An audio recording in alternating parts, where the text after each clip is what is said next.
শীতের সিজন এখন চলে যাচ্ছে আর কিছুদিনের মধ্যেই গরম পড়ে যাবে। আর শীতের মধ্যে পিকনিক করার মজাটাই কিন্তু আলাদা। আমরা কম বেশি অনেক পিকনিক করেছি আর এটা বলতে পারো এবছরে শীতের সিজনে লাস্ট পিকনিক।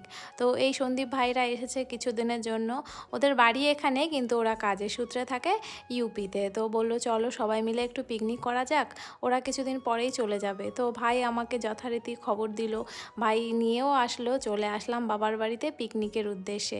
এইদিকে তন্ময় ভাই আর আছে সন্দীপ ভাই, দুজনে মিলে গান নিয়ে দেখো কি করছে। এ বলছে একটু সফট গান চালাতে, ও বলছে না একটু লাউড গান চালাতে।